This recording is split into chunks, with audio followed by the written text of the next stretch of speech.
Welcome to Positive Atheism English channel. Today, from the book Why I Am an Atheist, a series of lectures by Madeleine Murray O'Hair, an American atheist. Today, I shall continue from the last episode. Anyone who wants to argue the Bible can go ahead. It is not seriously considered anymore by any scholars of any intellectual repute. And if we did not have this Bible to argue over there, would be the Quran or the Veda or the Torah. The thing we must do is simple. Throw the whole thing out of the window. God never wrote a book simply because there is no God. How can you say that, you ask? Wouldn't it be better if you said you didn't know one way or the other? Why don't you admit that you are an agnostic? Well, simply elementary, my dear Watson. Let me tell you in one word the difference between an atheist and an agnostic. The difference is guts. I lose more agnostic friends by saying that, but let's go into detail again. The term agnostic was coined by Sir Thomas Huxley in 1869. He designed a word which would indicate the exact opposite of Gnosticism. Since the prefix a in words of Greek derivation of times is a privative that is giving to the word a negative sense, he coined the word agnostic or agnosticism. He was apparently studying Gnosticism at the same time. Gnosticism was an eclectic system of philosophy and religion which flourished during the first 6 centuries of the present era. It sought to mediate between Christianity and paganism, from which Christianity was derived, and it taught that knowledge more than philosophy or more than faith was a means of salvation. According to this doctrine, all existence, both spiritual and material, originated in the deity by successive emanations or waves.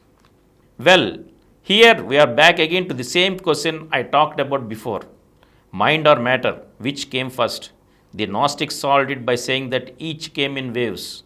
First came mind and then came matter. Then came mind and then came matter. These emanations or waves were called eons, and Christ was conceived to be only a higher eon than ordinary man. One simple doctrine was that emancipation, whatever that meant at that time to those poor serfs and peasants in Europe, came from knowledge or gnosis. The possession of this gnosis saved the ancient from the dreadful clutch of matter.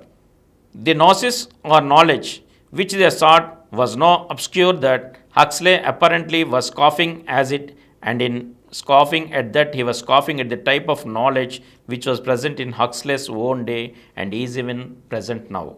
Let me read to you now just a wee little paragraph of knowledge from the Gnostics' Book of the Savior. Here we go. Prepare yourself. And they that are worthy of the mysteries which lie in the ineffable are prior to the first mystery, and also prior to the 3 statements which follow after them, that all is myself. I am the treasure of all men. Well enough of that nonsense. That's knowledge. And so technically, agnostics are those persons who do not believe in this kind of knowledge, and we feel that it is relative and uncertain. They know that salvation will not come in this way. Huxley was more than a sarcastic wit. According to the Bible, when Paul visited Athens, he admonished the people for a statue he found there. In Acts 17:23, he says, "As I passed by and beheld your devotions, I found an altar with this inscription to the unknown God." Huxley believed apparently that God was as unknowable in 1869 as he had been in the time of Paul, and as Paul could well have done, Huxley coined a word for his phenomenon, God the Great Unknown.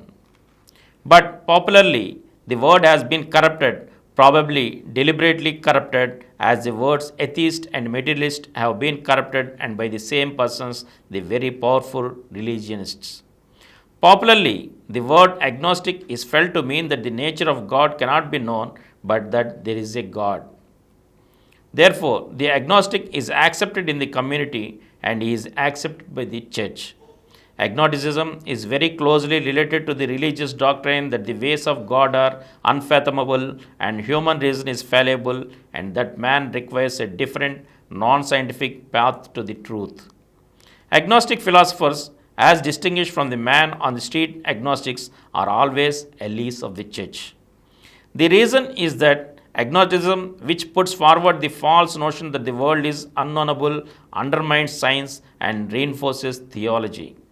It inclines man to faith, inducing him to trust religious doctrines. The test is always the same. Does the church accept the existence of the creed? If it does, then the creed is not one which is an opposition to religion. The church does not anathematize the agnostic. Thomas Huxley later wrote that he regretted coining the word because of the widespread misuse of the term of the public. That is what this atheist is and what I believe. An atheist is a materialist, a person who simply is free from theism. The second question always asked is, how did you get that way? That is an exciting story too, and the subject of my second speech will be given later this afternoon. Thank you all for your attention. And this concludes the first book, a series of lectures by Madeleine Murray O'Hair.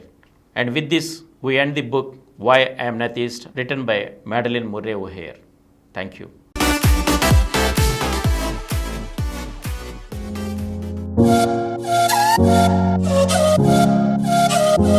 Please download Samaram multi-channel app and watch your favorite channels from your mobile. App available on Google Play Store and subscribe to the channels. For more videos, please subscribe to this channel Positive Atheism and activate the bell icon.